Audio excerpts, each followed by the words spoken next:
Hello, good morning friends. આજનો આપણો topic છે નશાકારક પદાર્થો અને આલ્કોહોલની ટેવ. આપણે અત્યાર સુધીના આગળના લેક્ચરોની અંદર આપણે ડિઝીઝ યાની કે રોગ વિશેની માહિતી લીધી હતી, જેની અંદર આપણે ચેપી રોગ અને બિન ચેપી રોગ વિશેની માહિતી લીધી. ત્યારબાદ હવે આ જ ચેપ્ટરનો આપણો જે ટોપિક છે એ નશાકારક પદાર્થો, કે જેને આપણે ડ્રગ્સ તરીકે ઓળખીએ છીએ, અને આલ્કોહોલ. હવે આ ડ્રગ્સ અને આલ્કોહોલ જે છે એ કઈ રીતના નુકસાનકારક છે, એનો યુઝ પહેલાના સમયમાં શું હતો, અને આ જે નશાકારક પદાર્થો કે જેને આમ તો બનાવ્યા હતા એક ઔષધ માટે બનાવ્યા હતા, પણ એનો મિસયુઝ કરી અને નશો કરવા માટે જે આજનું યુવાધન જે છે એને વાપરી રહ્યું છે, એના વિશે અહીં ડિસ્કશન કરવામાં આવ્યું છે. કઈ રીતના એ નુકસાનકારક છે, શા માટે આપણો યુવાધન જે છે એનાનો ઉપયોગ કરે છે, કારણ કે એને ઔષધ તરીકેનો ઉપયોગ કરવામાં આવ્યો હતો. જો એનો નોર્મલ એનું જે કોન્સન્ટ્રેશન જે છે, એનું માપ જે છે, એ માપ પ્રમાણે જો એને લેવામાં આવે તો ઔષધ તરીકેનો ઉપયોગ થાય છે. પણ અત્યારનું જે યુવાધન જે છે એ નશાકારક પદાર્થોનો મોટા પ્રમાણમાં ઉપયોગ કરી રહ્યું છે. હવે આપણે એના વિશેની માહિતી લઈએ. તો પેલા નશાકારક પદાર્થ અને આલ્કોહોલ કે જે વ્યક્તિ જે છે એને ખાસ કરીને એનો બંધાણી બનાવી દે છે, કે જેને આપણે હેબિટિયન્સ તરીકે ઓળખીએ છીએ. ખાસ કરીને અત્યારનો જે આંકડાકીય સર્વેક્ષણ ઉપરથી આપણે જોશું તો અત્યારનું જે યુવાધન, ખાસ કરીને જે યુવાવસ્થામાં જ્યારે કોઈ વ્યક્તિ અથવા કોઈ ટૂંકમાં સજીવ જે છે પોતે જ્યારે યુવાવસ્થામાં હોય છે ત્યારે એના મગજની અંદર એક જિજ્ઞાસા વૃત્તિઓ હોય છે. એનો મગજ જે છે એનો વિકાસ, કારણ કે આપણે આગળના ટોપિકની અંદર આપણે આ બધી વસ્તુનું ડિસ્કશન કરેલું જ હતું કે જે વ્યક્તિ જે છે એને 15 થી 20 વર્ષની એજ, આમ તો 12 થી 20 વર્ષની એજ સુધી તમે ભણી શકો, કે જે વિકાસની ખાસ પ્રક્રિયાઓમાંથી ત્યારે વ્યક્તિ જે છે એ પસાર થતો હોય છે. આ સમયે એના મગજની અંદર જિજ્ઞાસા વૃત્તિ જે છે એ મોટા પ્રમાણમાં જોવા મળે છે. એટલે ખાસ કરીને જે યુવાધન જે છે એ આ નશાકારક પદાર્થ યાની કે જે ડ્રગ્સ છે એના તરફ આપણો યુવાધન જે છે એ ખાસ મોટા પ્રમાણમાં એના તરફ વળી ગયું છે. નશાકારક પદાર્થનો પણ એ વધારે પડતો ઉપયોગ કરે છે અને આલ્કોહોલનો પણ વધારે પ્રમાણમાં ઉપયોગ કરે છે. સાવ હું રોજિંદી વ્યવહારની અંદર આપણું એક નોર્મલ તમને એક ઉદાહરણ આપું. ધારો કે આપણે ચાની ટેવ આપણે કહીએ છીએ, એવું નથી કે નશાકારક પદાર્થો જે છે એની શરૂઆત અત્યારના સમયની થઈ છે, પણ પહેલાના સમયથી આ બધી વસ્તુઓ જે છે એનો ઉપયોગ થતો હતો, જેનો ઔષધ તરીકે ઉપયોગ કરવાનો હતો, પણ એનું એક માપ ફિક્સ હોય છે. પણ માપ કરતા જો તમે એને વધારે પ્રમાણમાં લેશો તો એક મિસયુઝ કરે છે. તો હું તમને એક સિમ્પલ ઉદાહરણ આપું કે વ્યક્તિને એ બંધાણી કેમ બનાવી દે છે, એની ટેવ કેમ પડે છે. ધારો કે હું તમને એમ કહું કે ચા અને કોફીની હું આપણે વાત કરીએ, આપણે નોર્મલ લાઈફમાં આપણે એને વાપરતા હોઈએ છીએ. તો કોઈ પણ વ્યક્તિ જે છે એને બંધાણી, ધારો કે આપણે એમ કહીએ છીએ કે ચાનો બંધાણી છે, હવે એને ન મળે તો શું થાય, આપણે ખબર જ છે, રોજિંદી લાઈફમાં આપણે જોઈએ છીએ. ધારો કે હું તમને એમ કહું, કોઈ પણ એક વ્યક્તિ, ખાસ કરીને નોર્મલી બધાને ટેવ હોય છે કે નોર્મલી કોઈ વ્યક્તિ જે છે સવારે ઉઠી અને ચા અને કોફીને એને ટેવ હોય છે. દિવસમાં ધારો કે એને ધીમે ધીમે એમ કરતા એને પીવા માંડે છે. શરીરની અંદર એ જે કોફી જે છે એનું પ્રમાણ, ચા અને કોફી એમાં ચાની બોકી જે નાખીએ છીએ એની અંદર થોડા પ્રમાણમાં એનું કોન્સન્ટ્રેશન જો વધતું જશે શરીરમાં, એટલે ધીમે ધીમે શું થશે, શરીરને એની ટેવ પડતી જશે. વ્યક્તિ ધારો કે દિવસની 4 થી 5 કપ ચા પીએ છે, ચલો નોર્મલી આપણે એક ઉદાહરણ આપીએ. હવે હું એમ કહું એ વ્યક્તિને રોજની 4 થી 5 કપ ચા પીવાની ટેવ છે, સવારે ઉઠીને એને પીવી જોઈએ. ચલો સવારે પીએ છે, પછી 10-11 વાગે એને પીવાની ટેવ હોય, બપોર પછી 4-5 વાગે એને ટેવ હોય, સાંજે ટેવ હોય. ચલો એમ કરતા કરતા એને 4 થી 5 ચા અથવા કોફી પીવાની ટેવ છે. હવે એને હું એમ કહું કે 4 થી 5 કપ જે ચા અથવા કોફી પીએ છે એને 4 થી 5 કપને બદલે હું ધારો કે એમ કહું કે 1 કપ ચા આપો, તો તમે જોઈ શકશો કે એ વ્યક્તિના લક્ષણો શું હોય છે. એને કામમાં જીવ નહીં ચોટે, એનું શરીર એને સાથ નહીં આપે, ટૂંકમાં એને ટેવ, એને વ્યક્તિને પરાધીન કરી દીધું છે, વ્યક્તિ એનો બંધાણી થઈ ગયો છે. આ આપણે રોજિંદી લાઈફનું ઉદાહરણ છે. એવું જ હું તમને બીજું ઉદાહરણ આપું. ધારો કે પાન માવા ગુટકા, એની વિશે આપણે વાત કરીએ. એક પ્રકારના એક નશાકારક પદાર્થો જ છે, કારણ કે એની અંદર તમાકુ જવાનું છે. ધારો કે સિગારેટ છે, બીડી છે, સિગારેટ છે, પાન માવા છે, ગુટકા છે, ચા કોફી છે, એ આપણી રોજની નોર્મલ લાઈફમાં આપણે એ બધી વસ્તુ જોઈએ છે. તો જે પાન માવા છે, ગુટકા છે, એ બધામાં પણ વ્યક્તિ શું છે, પરાધીન થઈ જાય છે, બંધાણી થઈ જાય છે. કઈ રીતના? ધારો કે કોઈ પણ વ્યક્તિ છે ને કામ કરતા કરતા ધારો કે પાન અથવા તો માવા ખાવાની ટેવ છે, ચલો એ કરશે એટલે શું છે, વ્યક્તિના શરીરની અંદર ધીમે ધીમે નિકોટિન, કારણ કે તમાકુ હોય છે એની અંદર જે નશાકારક પદાર્થ અથવા તો ઔષધ કોઈ હોય તો એ શું છે, તો કે નિકોટિન છે. નિકોટિન જે છે એ શું કરશે, માઇન્ડને એકદમ સતેજ કરી દે છે. ધીમે ધીમે એ શું છે, પાન માવા ખાશે ને એટલે એને માવો ખાશે એટલે એને કામ કરવાની આમ મજા આવી જશે, કારણ કે એટલા એના શરીરની અંદર ઉત્તેજક છે એક પ્રકારનું. નિકોટિન જે છે એ મગજને ઉત્તેજિત કરી દે છે. જેમ કે ચા કોફી પીવાથી વ્યક્તિને આમ મજા આવી જતી હોય છે કામ કરવાની, ઉત્તેજિત એનું, કારણ કે માઇન્ડ જે છે એ સીધું સેન્ટ્રલ નર્વસ સિસ્ટમને એ અસર કરતું હોય છે નશાકારક પદાર્થ. એટલે આ રીતના નિકોટિન, પાન છે, માવા છે, બીડી છે, બધું શું છે એટલે શું છે, વ્યક્તિનું જે સેન્ટ્રલ નર્વસ સિસ્ટમ છે એનું મધ્યસ્થ ચેતાતંત્ર જે છે ઉત્તેજિત થઈ જાય છે. એટલે ધીમે ધીમે વ્યક્તિ એનો બંધાણી થઈ જાય છે, એની ટેવ એને પડી જતી હોય છે. પછી આ વસ્તુમાંથી એને બહાર નીકળવું ખૂબ અઘરું થઈ જતું હોય છે. એટલે અત્યારના સમયનું જે આંકડાકીય સર્વેક્ષણ છે, આ આંકડાકીય સર્વેક્ષણ ઉપરથી એ વસ્તુની સાબિતી મળે છે કે અત્યારનું જે યુવાધન છે એ ખાસ કરીને આવા નશાકારક પદાર્થ જે છે એ નશાકારક પદાર્થ તરફ એ વધારે ખેંચાતો હોય છે, કારણ કે આ સમયમાં એના મગજનો વિકાસ થતો હોય છે, એની જે જિજ્ઞાસા વૃત્તિ જે છે એ વધારે હોય છે, એ પોતાના શરીર ઉપર પ્રયોગ કરતો હોય છે. હવે એક માવો ખાઈએ તેમાં શું ફેર પડી જવાની હોય છે, એટલે એકાદો ખાશે ધીમે ધીમે ધીમે ધીમે રોજ એકાદો ખાશે ને એટલે એનું મગજ જે છે એ મધ્યસ્થ ચેતાતંત્રને આ સીધો ઇફેક્ટ કરે છે નિકોટિન. એ પ્રયોગ કરે કે એક ખાવાથી શું ફેર પડવાનો છે, એમ ધીમે ધીમે રોજ એક ખાશે એટલે મજા આવતી જશે, એમ ધીમે ધીમે કરતા 2 ખાવા મળશે, 3 ખાવા મળશે. એટલે આ રીતના આપણું જે યુવાધન કે જેનો મગજ જે છે એ વિકાસની પ્રોસીજરમાંથી પસાર થતો હોય છે, એના મગજની અંદર જિજ્ઞાસા વૃત્તિઓ વધતી હોય છે. એટલે આપણું જે યુવાધન જે છે આ તરફ પ્રેરાતું હોય છે. એટલે આપણા સિલેબસની અંદર જે આ ટોપિક મૂક્યો છે એનો અર્થ એમ નથી કે ભાઈ નશાકારક પદાર્થો વિશે તમે માહિતી લ્યો કે તમે એના બંધાણી થઈ જાઓ, પણ તમને સાચી વસ્તુ ફેક્ટ શું છે એ આ ટોપિક તમને શીખવાડવા માંગે છે. આપણા મગજને કઈ રીતના અસર કરે છે, આપણું મધ્યસ્થ ચેતાતંત્ર છે એના ઉપર કેમ એનો કંટ્રોલ થઈ જાય છે અને વ્યક્તિને કેમ બંધાણી બનાવી દે છે, આ બધા ટોપિક જે છે આપણે આ રીતના સમજાવે છે. ઔષધ તરીકે આ બધી વસ્તુનો ઉપયોગ થતો હતો અને એનો જો વધારે પ્રમાણમાં તમે એનો ઉપયોગ કરશો તો એ તમારા શરીર માટે નુકસાનકારક હોય છે અને શરીરમાં એક નશો કરશે અને વ્યક્તિ જે છે એના તરફ ધીમે ધીમે પ્રેરાતો જાય છે. એટલે આપણે હવે ધીમે ધીમે એક એક કરી અને આપણે આવા નશાકારક પદાર્થો વિશેની આપણે માહિતી લેતા જઈએ, કઈ રીતના એ મગજને ઇફેક્ટ કરે છે, શા માટે વ્યક્તિ એના તરફ પ્રેરાય છે, આપણે એ બધી વસ્તુની માહિતી લઈએ. તો ફર્સ્ટ સ્ટેપમાં જે નશાકારક પદાર્થો જે હોય છે એને કઈ રીતના મેળવવામાં આવે છે, તો કે નશાકારક પદાર્થો જે છે એને સપુષ્પી વનસ્પતિઓમાંથી મેળવવામાં આવે છે. પહેલા તો નશાકારક પદાર્થ જે છે એને કેમાંથી મેળવવામાં આવે છે, તો કે સપુષ્પી વનસ્પતિમાંથી આ નશાકારક પદાર્થ જે છે એને મેળવવામાં આવે છે. તો કે કઈ રીતના? ધારો કે મેં હમણાં તમને નિકોટિનનું ઉદાહરણ આપ્યું, તમાકુનું, કે જે પાન માવામાં આપણે ઉપયોગ કરીએ છીએ. તો નિકોટિન છે એના માટે શું કરવામાં આવે છે, જે તંબાકુનો છોડ જે છે ઉગાડવામાં આવે છે અને એના જે પાંદડા હોય છે આ પાંદડામાંથી તમાકુ બનાવવામાં આવે છે. એટલે અત્યારના આપણા કોરોનાના સમયમાં જ્યારે આ બધું બંધ થયું હતું, આલ્કોહોલ છે, પાન માવાની દુકાનો જ્યારે બંધ થઈ હતી, ત્યારે તમે આ બધી અત્યારની નોર્મલી વ્યવહારિક લાઈફમાં તમે જોયું જ હશે કે કઈ રીતના વ્યક્તિને કઈ રીતના પરાધીન બનાવી દે છે, એના માટે વ્યક્તિ કઈ રીતના તરફડિયા મારે છે.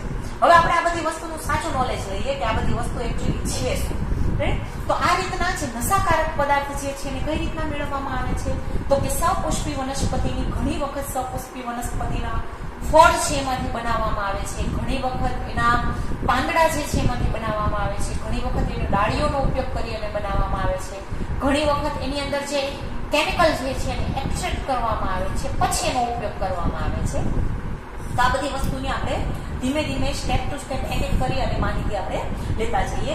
તો ખાસ કરીને નશાકારક પદાર્થોની અંદર જો તમે નામ સાંભળેલું હોય તો અફીણ છે, ચરસ, ગાંજો, આ બધા નામ આપણે સાંભળેલા છે. અફીણ, ચરસ, ગાંજો, હેરોઈન, કોકેન, પાન માવા, તમાકુ, સિગારેટ, આ બધા શું છે? આલ્કોહોલ આલ્કોહોલ આ બધા નશાકારક પદાર્થો છે. આ નશાકારક પદાર્થોને કઈ રીતના મેળવવામાં આવે છે? તો આ નશાકારક પદાર્થોને આપણે સપુષ્પી વનસ્પતિ જે હોય છે એ સપુષ્પી વનસ્પતિના કાં તો પુષ્પ છે, કાં તો ફળ છે, એના બીજ છે, આ ઉપરાંત એના પર્ણ છે, એની ડાળીઓ છે, એની અંદરથી બનાવવામાં આવે છે. તો સૌપ્રથમ આપણે અફીણ વિશેની માહિતી લઈએ. આપણો પહેલો નશાકારક પદાર્થ છે અફીણ, ઓપિયોઇડ્સ. આપણે પહેલા નશાકારક પદાર્થનું નામ શું છે? અફીણ. અફીણ જે છે કઈ રીતના મેળવવામાં આવે છે? તો કે અફીણ જે છે સૌપ્રથમ ઓપિયમ પોપી, ઓપિયમ પોપી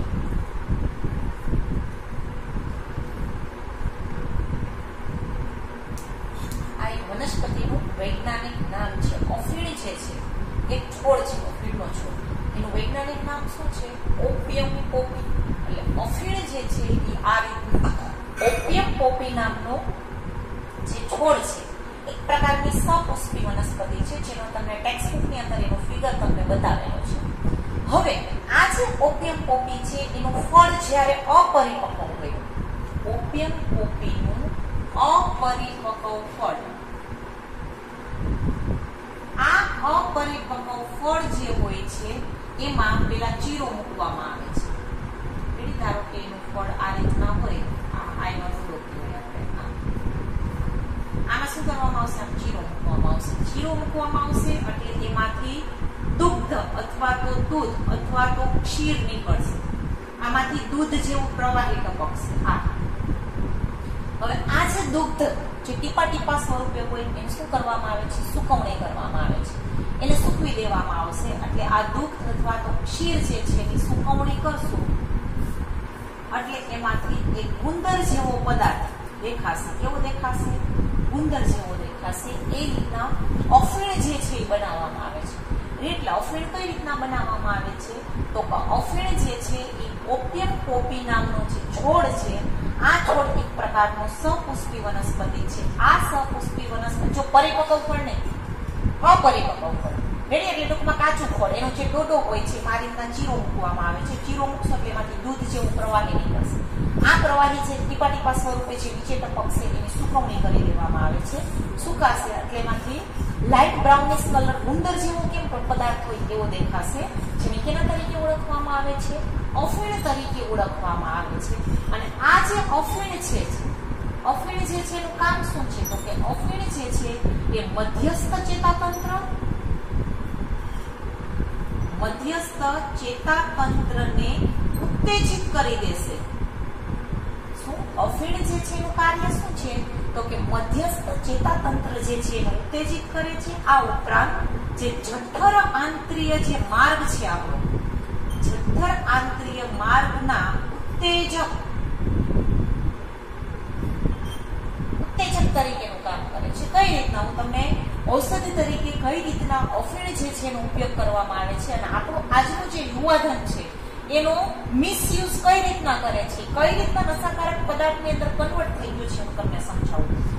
અફીણ જે છે એનો ગુણધર્મ શું છે? તો કે મધ્યસ્થ ચેતાતંત્ર અને જઠર આંતરીય માર્ગની અંદર જે સંવેદના ગ્રાહીઓ હોય છે એની સાથે આ જોડાઈ જશે. આ ગુંદર જેવા પદાર્થની અંદર જે કેમિકલ હોય છે અને શરીર જે છે એની અંદર એક પ્રકારના પીડાનાશક તરીકેનું કામ કરે છે. અને આ જે અફીણ છે, આ જ અફીણમાંથી મોર્ફિન અને કોડીન, આ જ અફીણમાંથી શું મેળવવામાં આવે છે? તો કે મોર્ફિન અને કોડીન જે છે આ જ અફીણમાંથી મેળવવામાં આવે છે. મોર્ફિન અને કોડીન. તો કે મોર્ફિન જે છે એનું શું કામ છે? કારણ કે જો અફીણ જે છે એનો ગુણધર્મ શું છે?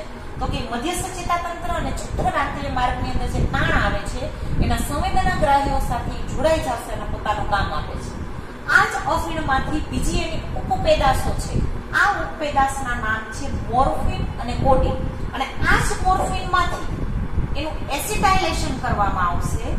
મોર્ફિનનું એસિટાઇલેશન કરવાથી એ જ મોર્ફિનમાંથી હેરોઇન, જેને આપણે બ્રાઉન શુગર તરીકે ઓળખવામાં આવે છે, હેરોઇનનું બીજું નામ શું છે? ડાયએસિટાઇલ મોર્ફિન. હેરોઇનનું બીજું નામ શું છે? તો કે ડાયએસિટાઇલ મોર્ફિન. ટૂંકમાં મોર્ફિનમાંથી જ હેરોઇન મેળવવામાં આવે છે. મોર્ફિનને આપણે કેમાંથી મેળવવો છે? ઓફિન.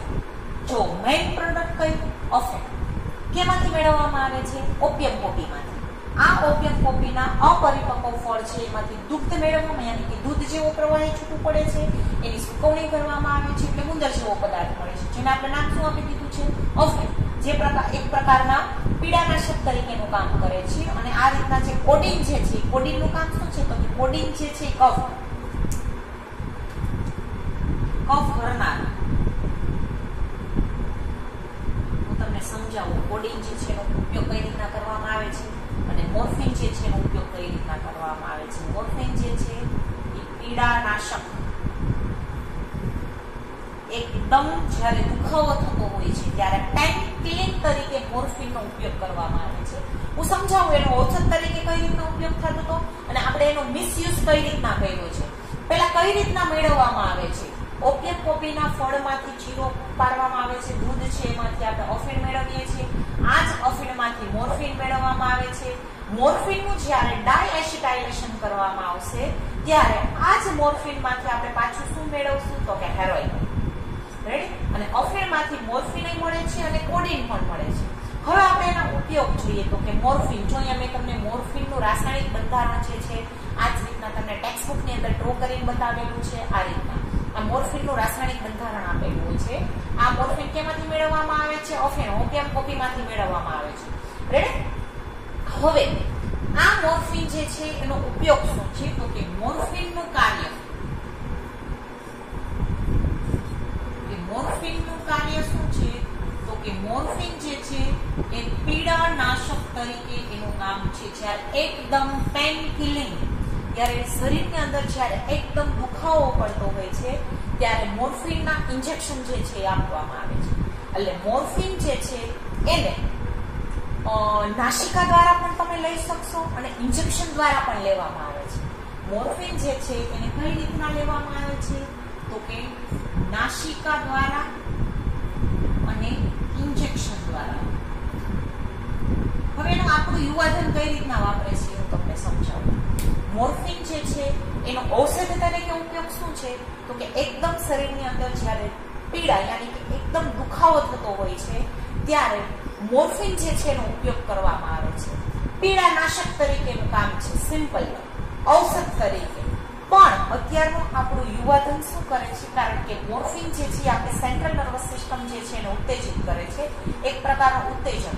એટલે મોર્ફિન જે છે એ બાય ઇન્જેક્શન આ રીતના વેન દ્વારા લઈ અને અત્યારનું આપણું યુવાધન જે છે એનો નશાકારક પદાર્થ તરીકે ઉપયોગ કરે છે. જો એનો મિસયુઝ થયો, ઔષધ તરીકે એનો ઉપયોગ હતો શું?